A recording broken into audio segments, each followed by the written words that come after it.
자, 오늘 말씀은 부부사랑이라는 말씀으로 은혜를 나누고자 합니다. 5월 셋째 주는 스승의 날이 있는 주간이기도 하고요. 또 국가에서 지정한 부부의 날이 있는 주간이기도 합니다. 부부의 날은 기독교 단체에서 이제 청원서를 제출을 해가지고 2007년도에 정부에서 법정 기념일로 제정을 했어요. 그래서 매월 5월 21일, 이 5월 21일이 둘이 하나가 된다. 그래서 21일 날 해서 이런 의미로 21일을 부부의 날로 제정을 하였습니다. 이번 주가 바로 부부가 둘이 되는 부부의 날로서 둘이 하나 되려면 무엇이 필요한지 말씀을 나누고자 합니다. 그런데 보면 학생들 같은 경우는 목사님 저는 결혼도 안 했는데요. 그렇게 받아들이시면 안 되고 그러니까 이게 하나님의 말씀을 잘 받아들여야 됩니다. 그래서 지혜롭게 누구를 사랑하냐? 부부가 아니면 누구? 형제자매. 그리고 누구 사랑하라고요? 부모님을 사랑하라. 이제 이런 의미로 받아들이면 되죠. 그렇게 해서 부부가 아니신 분들은 부부라고 생각을 하시면 되고 그게 아니신 분들은 가족 사랑이다라고 받아들이면 됩니다. 이거를 설명을 안 하면 이해를 못할 수 있는 학생이 있을 수도 있어서 누구 딸이라고는 말을 못하지만 자, 근데 이 앞서 먼저 우리가 지난 4월 셋째 주에 죽음인가 무엇인가에 대해서 말씀을 나눴는데 그걸 한번 보고 가야 돼요. 왜 보고 가야 되냐? 이런 말씀은 전체적인 것이 쫙 이어집니다. 그러니까 저번 주 말씀도 또 이어지고요. 계속 이어지는 말씀이에요. 이게 꼭 드라마 같은 중간에 빼먹으면 이제 궁금한 거죠. 자, 궁금하신 분들은 어떻게 해야 돼요? 유튜브에 들어가셔가지고 다시 보기를 하시면 됩니다. 자, 히브리서 9장 27절 말씀 한번 나같이 볼까요? 한 번 죽는 것은 사람에게 정해진 것이요 그 후에는 심판이 있으리니. 아멘. 여러분, 모든 사람에게는 죽음이 정해져 있다라고 말하고 있죠. 그런데 그 죽음 이후에는 심판이 있다라는 것이죠. 죽음이 그 후에 어떤 심판이 있을까요? 여러분, 구원에 대한 심판이 있어요. 구원을 받을 것인가 받지 못할 것인가, 지옥에 갈 것인가 천국에 갈 것인가에 대한 심판이죠. 그러니까 이것이 곧 우리의 믿음에 대한 심판이에요. 여러분, 예수 그리스도를 믿는 사람들은 예수님께서 우리의 허물과 죄악을 대신해서 십자가에서 피 흘려 주심으로 우리는 천국에 들어가게 됩니다.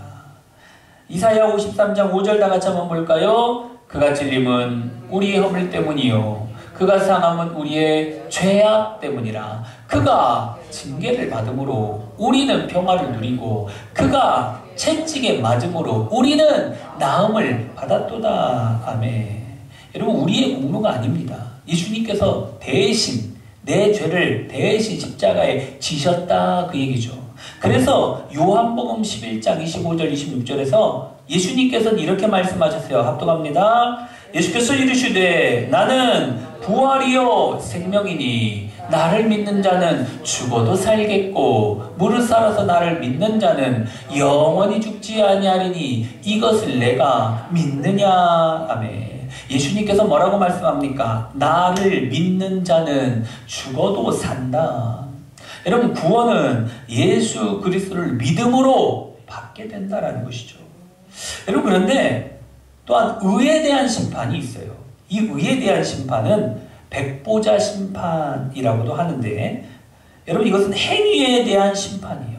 그러니까 우리가 어떤 행위를 했느냐에 대한 심판이에요.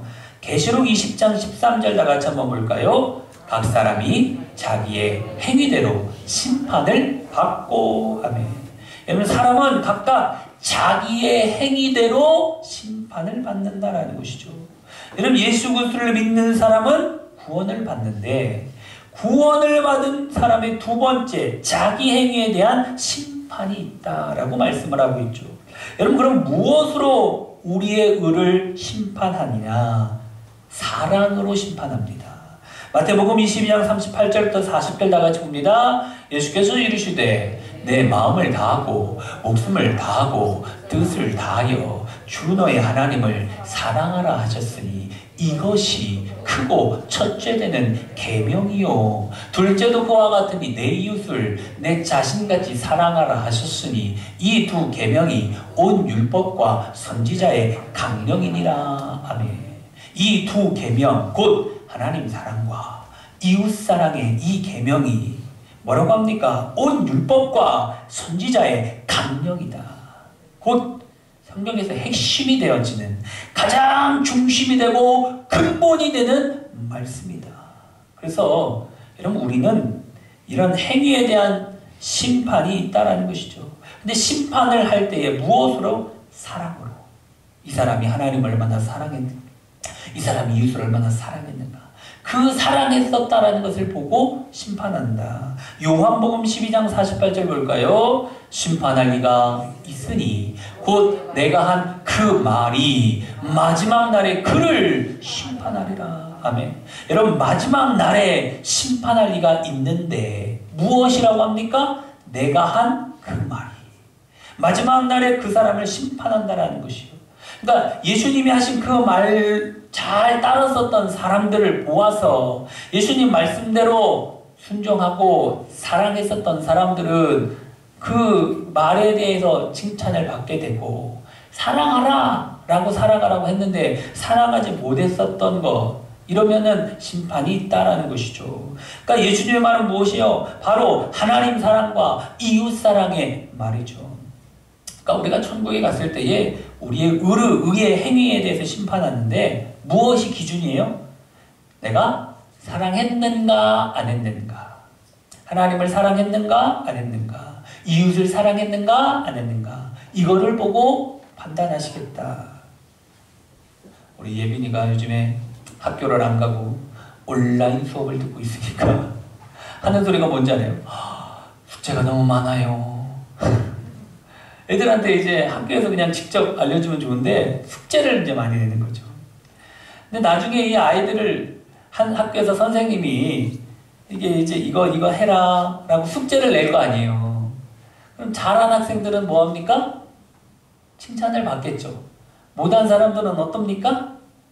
요즘에는 뭐 맞지는 않는 것 같아요. 저 때만 해도 저는 숙제를 잘 안 했습니다.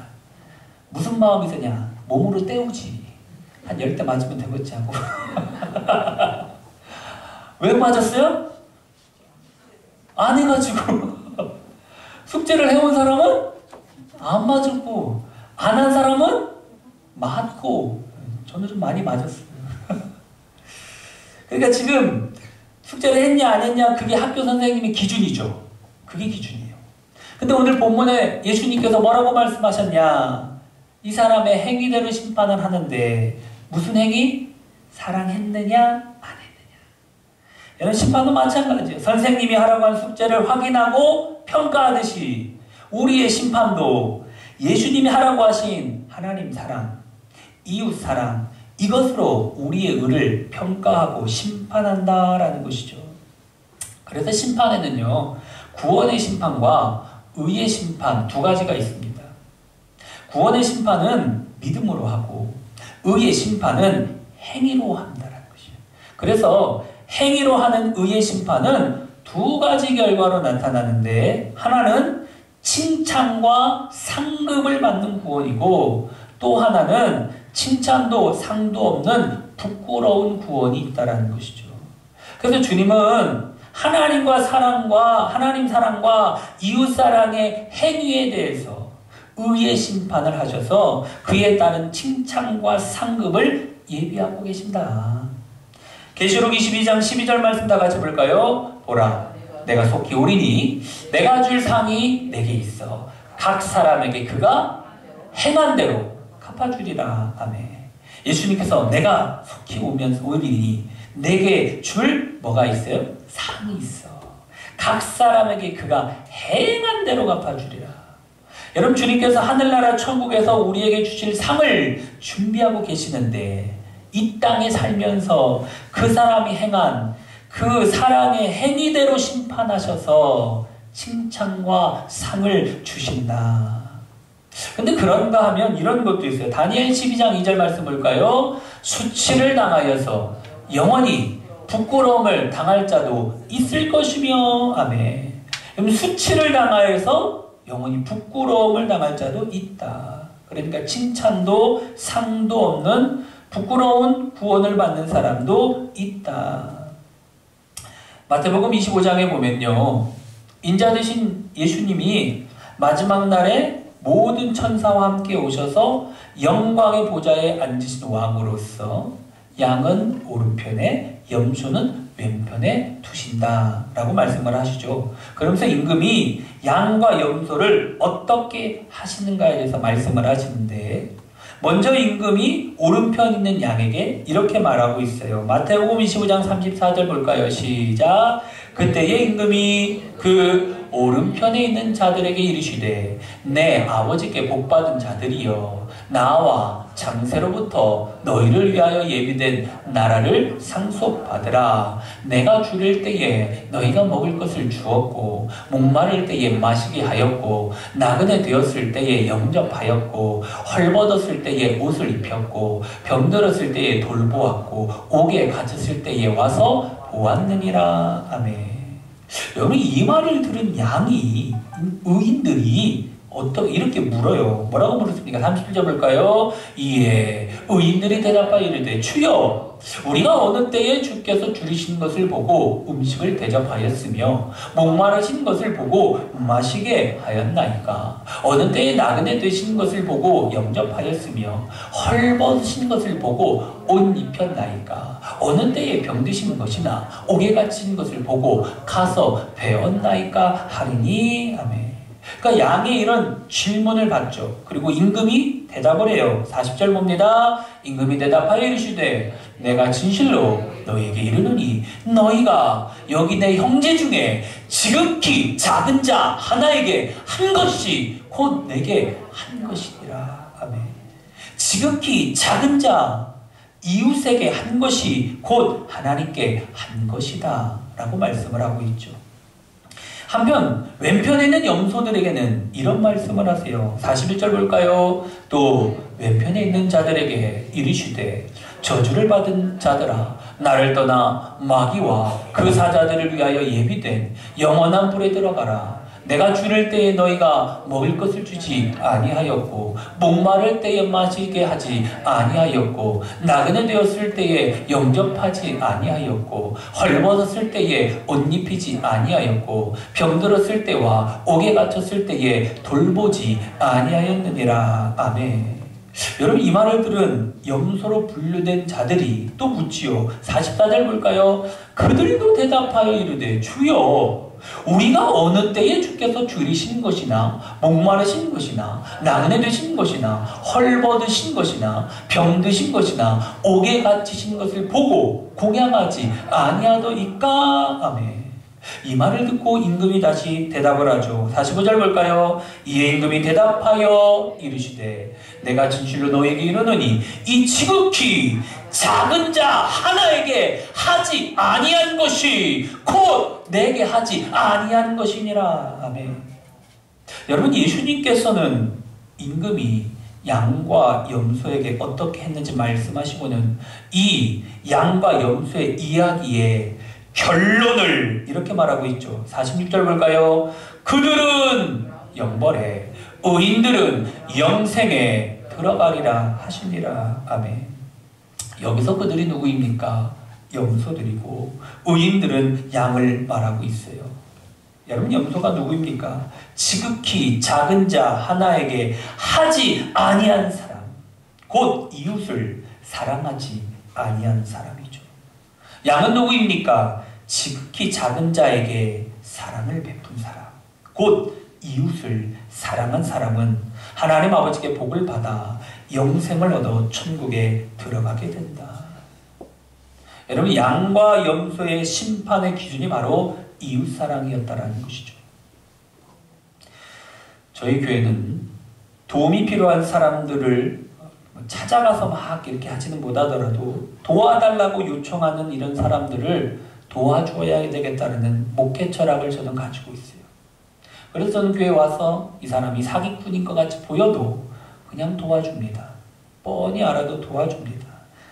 그래서 예수님께서 하신 이 말씀 때문인지 몰라도 도움과 주는 일들을 하고 있는데, 하나님께서 우리 교회 가운데 꾸준히 어떤 도움이 필요한 곳에 도움을 드리는 일들을 하고 있어요.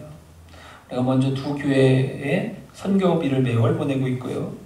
해외에서 어려움이 있는 아이들을 도와주기 위해서 세이브 더 칠드런에 매월 후원을 하고 있고, 행복 나눔 세상은요, 국내 결손 가정에 정기적으로 도움을 주는 일, 그리고 부족해 하는 질병이나 사고 혹은 선천적인 어떤 장애로 인해서 손을 쓸 수 없는 사람들이 있죠. 이런 사람들이 입 아니면 발 이런 걸로 막 그림을 그려서 창작 활동을 하고 있는 화가들의 모임, 여기도 도와주고 있고요.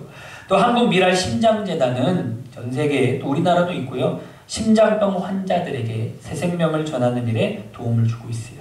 어린이전도협회는 국내 어린이전도협회에 우리가 후원을 계속 꾸준히 하는데, 아무튼 이런 선한 일들을 우리 교회에서 계속 하고 있고 앞으로도 더 많이 하려고 하고 있습니다. 도움을 줄 수 있도록 아마 최대한 제가 계속 애를 쓸 건데, 이런 선한 일들을 뭘로 하고 있죠? 교회 이름으로 하고 있습니다. 이거를 잘 이제 이해를 하셔야 돼요. 여러분들은 지금 다 우리 제천 순복음 교회 소속이죠. 그러니까 지출은 교회에서 나가는데 결국은 이게 뭐가 되는 거예요? 여러분들이 하고 있는 거나 마찬가지다. 그렇죠? 주님 앞에 딱 섰을 때에 주님, 그래도 우리가 이렇게 선한 일을 많이 했습니다 라고 말을 할 수 있다라는 것이죠. 누가복음 10장에 보면 어떤 율법교사가 일어나서 예수님을 시험하면서 선생님, 내가 무엇을 하여야 영생을 얻으리까? 라고 물어요. 예수님께서 율법에 무엇으로 어떻게 기록되어 있느냐라고 물으니까 누가복음 10장 27절 다 같이 볼까요? 내 마음을 다하며 목숨을 다하며 힘을 다하며 뜻을 다하여 주 너의 하나님을 사랑하고 또한 내 이웃을 내 자신같이 사랑하라 하였나이다. 아멘. 이렇게 얘기를 하죠. 율법교사의 대답을 들으신 예수님께서 말씀을 하셔요. 28절 볼까요? 예수께서 이르시되 내 대답이 옳도다. 이를 행하라. 그러면 살리라. 아멘. 그러니까 다시 이 사람이 얘기를 해요. 그러면 내 이웃이 누구입니까? 라고 물어요. 예수님께서 그 말을 듣고 강도 만난 사람의 이야기를 전해줍니다. 어떤 사람이 예루살렘에서 여리고로 내려가다가 강도를 만났는데 옷이 벗겨지고 거의 죽을 지경이 되었다. 강도들은 그를 버리고 가버렸는데 마침 강도 만난 사람 앞으로 제사장과 레위인이 지나갔는데 보고 그냥 지나갔다라고 말을 하죠. 그러면서 하는 얘기가, 그런데 여행 중에 있는 한 사마리아 사람이 그를 보고 불쌍히 여겨 기름과 포도주를 상처에 붓고 싸매어 치료해 주었고 자기 짐승에 태워서 주막으로 데려가서 돌보아 주었다. 뿐만 아니라 주막 주인에게 비용을 주고 그를 돌봐달라고 부탁을 했고 심지어 비용이 더 들어가면 내가 다시 와서 추가 비용까지도 부담하겠다라는 이 말씀을 쭉 하시죠. 그리고 나서 율법교사에게 물어요. 누가복음 10장 36절 합독합니다. 내 생각에는 이 세 사람 중에 누가 강도 만난 자의 이웃이 되겠느냐. 아멘. 그러니까 이 말을 듣고 뭐라고 합니까? 자비를 베푼 자이니다 라고 대답을 하죠. 예수님께서 뭐라고 말씀하셨냐? 가서 너도 이와 같이 하라 라고 말씀하셨어요. 여러분, 누가 강도 만난 자의 이웃이 되겠느냐? 자비를 베푼 자니이다. 가서 너도 이와 같이 하라. 여러분, 자비의 마음, 불쌍히 여기는 마음으로 이웃을 사랑하라 라는 말씀이죠. 여러분, 예수님 말씀의 핵심은 사랑으로 심판을 받는다라는 것이에요. 사랑이 의에 대한 심판의 기준이다 라고 분명히 말씀을 하고 있어요. 우리가 천국에 갔을 때에 사랑으로 우리의 의를 심판을 합니다. 천국에 갔을 때에 이웃사랑으로 우리의 의를 심판한다는 것이에요. 그래서 사랑의 열매가 있는 사람은 칭찬과 상을 주시고 사랑의 열매가 없는 사람은 부끄러운 구원을 받는다. 여러분, 그럼 우리는 누구를 사랑해야 할까요? 가까운 사람을 사랑하라 하십니다. 오늘 22절 39절 마태복음 22장 39절 압도갑니다. 둘째도 그와 같으니 내 이웃을 내 자신같이 사랑하라. 아멘. 둘째도 그와 같으니 첫째는 뭐였죠? 하나님 사랑이죠. 둘째는 이웃 사랑이에요. 근데 여러분, 이 이웃 사랑과 하나님 사랑은 뗄래야 뗄 수 없는 거예요. 같다라는 것이죠. 요한일서 4장 20절 다 같이 한번 볼까요? 누구든지 하나님을 사랑하노라 하고 그 형제를 미워하는 이는 거짓말하는 자니 보는 바 그 형제를 사랑하지 아니하는 자는 보지 못하는 바 하나님을 사랑할 수 없느니라. 아멘. 하나님을 사랑한다고 하면서 그 형제를 미워하면 거짓말하는 사람이며 그 형제를 사랑하지 않는 사람은 눈에 보이지 않는 하나님을 사랑할 수 없다라는 것이에요. 무슨 얘기입니까? 이는 여러분, 형제 이웃을 사랑하는 것이 바로 하나님을 사랑한다라는 것이죠. 그러니까 하나님 사랑과 이웃 사랑은 동전의 앞뒷면과 같아요. 그렇죠? 동전의 앞뒷면 똑같은 거 아닙니까? 같은 거예요. 여러분, 이웃 사랑과 하나님 사랑은 따로 떨어져 있는 게 아닙니다. 같은 거예요. 그래서 하나님 사랑하면 자연히 이웃 사랑합니다. 이웃 사랑하면 하나님 사랑하게 되어 있다라는 것이죠. 그럼 사랑해야 될 이웃이 누구입니까? 곤경에 처한 사람, 고통을 받고 있는 사람들이죠. 예수님이 말씀하신 이웃은 줄인 사람, 목마른 사람, 나그네, 헐벗은 사람, 병든 사람, 옥에 갇힌 사람 등과 같은 지극히 작은 자들, 곧 곤경에 처한 사람, 고통을 받고 있는 사람들이죠. 여러분, 사람들에게 사마리아 사람의 이야기를 하신 후에 누가 강도 맞는 자의 이웃이 되겠느냐라고 말씀할 때에 그 율법교사는 자비를 베푼 자이다 라고 말씀하셨어요. 가서 너도 이와 같이 하라 말씀하셨죠. 그 얘기는 무슨 얘기입니까? 사마리아 사람에게 이웃은 바로 강도 만난 사람이었다라는 것이죠. 강도를 만나 어려움에 처해있고 고통 가운데 있는 사람이 다 이웃이다. 그런데 오늘 본문에서 이웃은 누구이냐? 가까운 사람이다 라는 것이요. 오늘 본문에 보니까 내 이웃을 내 자신같이 사랑하라 라고 말하고 있는데, 이웃이라는 단어를 그러니까 우리나라로 이렇게 번역을 하다 보니까 이웃이라고 번역을 했는데요. 원뜻은 무슨 뜻이냐면 이 헬라어 원어로 보면 플레시온이라는 단어예요. 플레시온이라는 단어는 가까이에 있는 사람이라는 뜻이에요. 그러니까 가장 가까이에 있는 사람이 누굽니까? 우리 가족이에요, 가족. 그렇죠? 가족이에요. 우리의 부모, 형제, 자매, 그리고 부부 가장 가까운 이웃이다라는 것이죠. 그래서 내 이웃을 내 자신같이 사랑하라 이 얘기가 뭐냐면 곧 가족을 사랑하라 이 얘기예요. 부모를 사랑하고 형제를 사랑하고 자녀를 사랑하고 부부가 서로 사랑하는 것에서 출발되어져야 된다. 지난주에 우리가 이 본문을 가지고 은혜를 나누었죠. 여러분, 지난주에 우리가 부모에 대한 사랑으로 이렇게 똑같은 말씀으로 은혜를 나눴는데 똑같은 말씀이 오늘도 보면 가까이 있는 사람, 내 이웃 먼저 사랑하라 라는 것이죠. 내 이웃이 누구예요? 우리의 부모, 부부, 여러분 그렇다라는 것이죠. 오늘은 부부의 날을 맞아서 또 하나 이웃인 부부사랑에 대해서 말씀을 나누는 거지요. 열리지라는 나무가 있어요. 이 열리지는 뿌리가 둘이죠. 나무가 따로따로 자랍니다. 이렇게 자라다가 근데 어떻게 해요? 이렇게 하나가 됩니다. 날 때는 둘이었는데 서로 하나가 되어 살게 된 나무를 열리지다. 야, 어떻게 저렇게 쫙 이렇게 했는지.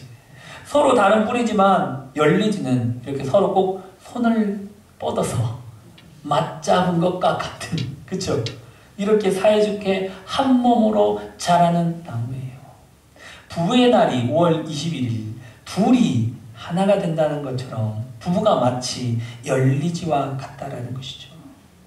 뿌리가 다른 두 나무가 만나 하나를 이루듯이 부부는 서로 다른 환경에서 자란 두 사람이 사랑으로 한 몸이 되는 것이다. 그래서 여러분, 부부가 하나가 되게 하는 것이 무엇입니까? 사랑이다라는 것이죠. 근데 여러분, 부부는 어떨 때 사랑을 받는다고 느낀지 아십니까? 여러분, 부부는요, 칭찬을 통해서 사랑을 느껴요. 생명 언어학의 개척자이신 박필 교수님은요, 칭찬은 가장 큰 사랑의 표현이다라고 했어요. 그러니까 칭찬이 상대방에게 주는 가장 큰 사랑의 표현이다. 무슨 얘기입니까? 그 칭찬이 상대방으로 하여금, 남편으로 하여금, 아내로 하여금 가장 큰 사랑을 느끼게 한다라는 것이죠. 사랑해 라는 이 말 한마디보다요, 이 칭찬할 때에 더 강한 사랑을 느낀다라는 것이에요. 그래서 여러분, 이 미국의 정신과 의사 심리학자인 윌리엄 블레서는 칭찬하는 말이 사랑의 관계를 강화시키는 역할을 한다라고 했어요. 여러분, 칭찬이 사랑을 더 크게 강화시키는 역할을 한다는 것이에요. 그래서 남편이 아내를 칭찬해주고 아내가 남편을 칭찬해주면 남편과 아내는 서로서로 강한 사랑을 느낀다는 것이에요. 여러분, 그럼 칭찬의 말이 뭐 어떤 것이 있을까요? 예를 들어가지고 뭐 아내가 이제 밥을 했어요. 반찬을 딱 해놨어요. 밥을 먹을 때 그냥 먹지 마시고, 야, 오늘 왜 이렇게 맛있어. 말 한마디도 못합니까? 그쵸? 이거 맛있다고. 야, 당신 음식 솜씨가 정말 대단해. 이러니까 내가 어디 다른 곳에서 음식을 못 먹지. 말이라도 그러면서, 야, 정말 맛있네. 네, 고마워. 이런 말 한마디 못합니까? 해줘야 돼요. 특히 우리 남자 집사님들은 꼭 하시길 바랍니다. 이번 주 숙제, 밥 먹을 때 칭찬해주기. 근데 다음 주 물어볼 거예요. 했는지 안 했는지. 여러분, 이런 남편의 칭찬은 어때요? 아내로 하여금 남편의 사랑을 느끼게 한다는 것이에요. 예를 들어 또 남편이 예를 들어 뭐 불이 이렇게 형광등 같은 거 꺼줄 수 있을 거 아니에요. 그런데 잘 못하니까 여보 이것 좀 해줘. 남편이 가가지고 이제 이렇게 할 거 아닙니까? 고장난 형광등 이렇게 갈아줄 때 좀 어디 가서 딴짓하지 마시고 이렇게 지켜보면서, 역시 나는 당신이 있어서 행복해. 어두운 방을 밝게 할 수 있는 건 당신밖에 없는 것 같아. 방이 이렇게 환하니까 너무 좋아요. 고마워요. 말 한마디 못합니까? 그쵸? 근데 여러분, 이런 칭찬의 말이 사랑을 돈독하게 한다니까. 이런 아내의 칭찬은 남편으로 하여금 아내의 사랑을 깊이 느끼게 하는 거예요.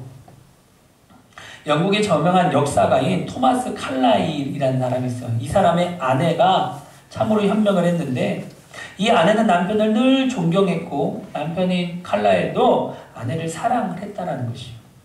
그런데 아내가 세상을 떠난 후에 아내의 일기장에 어떤 내용의 글이 있었냐면, 칼라일은 한 번도 나를 칭찬하지 않았다.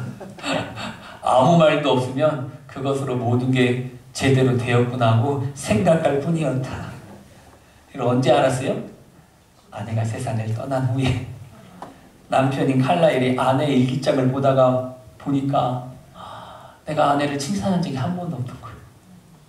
아내는 어떤 말을 듣고 싶었어요? 남편의 칭찬 한마디를 듣고 싶었는데 그 한마디를 못 들었다는 것이. 여러분, 이 칼라일의 아내에게는 남편의 칭찬이 필요했다라는 것이에요. 칭찬을 통해서 남편의 사랑을 느끼고 싶었다라는 것이죠. 저도 이렇게 어떤 교회일 같은 거 이런 걸 하다 보면요, 사모님이 옆에서 막 칭찬해 줄 때가 있어요. 그럼 막 힘이 납니다. 여러분들 그거 모르죠? 나는 알아. 근데 여러분들도 와가지고 이제 가끔 목사님 수고했어, 고생하셨어요 말 한마디 해주는 거예요. 와, 힘이 납니다. 칭찬은 뭐 고래도 춤추게 한다 하는 것처럼 칭찬 한마디 딱 들으면요 막 더 하고 싶어 괜히. 그래서 우리가 참 칭찬하는 말이 좀 습관화가 되어야 됩니다. 좋은 말을 계속 해줘야겠죠. 미국의 34대 대통령을 지낸 아이젠하워가 미 육군에서 소령으로 머물면서 직급을 못할 때에 그러면 아내는 늘 그에게 용기를 북돋아주는 칭찬의 말을 계속 해주었다라는 것이요. 어떤 얘기를 했냐면, 여보, 저는 당신이 자랑스러워요. 당신이 진급을 못해도 괜찮아요. 교육에서만큼은 당신이 최고잖아요. 이러면서 아이젠하워에게 막 이렇게 힘을 실어줬다라는 것이죠. 그러니까 그 칭찬을 통해서 전해오는 아내의 사랑이 이 아이젠하워 장군에게 큰 힘이 되었다라는 것이요. 비록 남들보다 늦게 진급을 했지만 그 아내의 사랑을 막 받은 그 사람이 얼마나 힘이 있습니까? 활력이 있겠죠. 그 진급을 거듭해서 연합군 총사령관이 되고 미합중국의 대통령까지 되올 수 있었다라는 것이죠. 여러분, 아내의 칭찬을 통해 남편에게 전해진 사랑의 힘이 컸다라는 것이죠. 여러분, 이처럼 부부는 칭찬을 통하여서 사랑을 느낍니다. 아내는 남편의 칭찬을 통해서 사랑을 느끼고 남편은 아내의 칭찬을 통해서 사랑을 느끼죠. 그럼 가족도 마찬가지예요. 우리 자녀들은 저는 우리 자녀들한테 늘 칭찬해주는 말을 합니다. 아무리 못했어도 잘했다고 먼저 합니다. 근데 참 칭찬의 말을 계속 해주니까 실력이 드는 거예요. 네, 우리 다음에 한번 우리 세빈이가 그림을 한번 보여줘야 되겠어요. 처음에 그림 그릴 때는 별로 잘 못 그렸는데 지금은 너무 잘 그리더라고요. 야, 이런 재능이 있나 할 정도로 뭐 때문에 그렇게 되는지 알아요? 칭찬을 해주니까. 가족도 마찬가지예요. 제가 어제가 아니고 그제였나? 이제 주방 정리하는 게 좀 이렇게 안 좋아가지고 후라이팬을 이렇게 놓는데 냄비 놓을 데가 없는 거예요. 냄비 놓을 데가 없어서 냄비 놓은 거를 좀 이렇게 하나 사놔야겠다 하고 마트 간 김에 가서 이제 사다가 딱 놨더니 우리 예빈이가 딱 와서 보더만, 우와, 아빠 멋있어요. 야, 그 말 한마디가 얼마나 힘이 나는지. 오, 그래? 그러니까 이제 또 뭘 하고 있어요? 또 뭐 할 거 없나? 뭐 하려고? 칭찬받으려고. 아빠 멋있어요. 이 말 한마디가 힘이 나더라고요. 마찬가지입니다. 서로 칭찬해줘야 됩니다. 잘 못하더라도 칭찬해줘야 됩니다. 그러다 보면 계속 잘하게 되어 있는 거예요. 첫 술에 누가 배부릅니까? 그쵸? 그런데 사랑해주고 칭찬해주고 계속해서 용기를 실어주는 그런 칭찬의 말을 계속하면 힘이 나는 거예요. 여러분, 오늘 말씀을 정리합니다. 천국에 갔을 때에 사랑으로 우리의 의를 심판한다라고 말씀을 하고 있어요. 사랑의 열매가 있을 때에 칭찬과 상급이 있고, 사랑의 열매가 없을 때는 부끄러운 구원을 받는다라고 말씀하고 있어요. 이웃사랑이 곧 하나님 사랑이다. 이웃사랑이 무엇입니까? 내가 가장 가까운 사람을 사랑하는 것이다. 이 땅에 가장 가까운 사람은 누구입니까? 부부 아닙니까? 남편과 아내. 부부는 칭찬을 통해서 사랑을 느끼죠. 그러므로 아내는 남편은 아내를 서로 칭찬하여서 매일의 삶 속에서 서로 사랑의 열매를 맺고 사랑의 가정을 이루어서 웃음꽃이 활짝 피어나는 행복한 가정이 되기를 주님의 이름으로 축원합니다.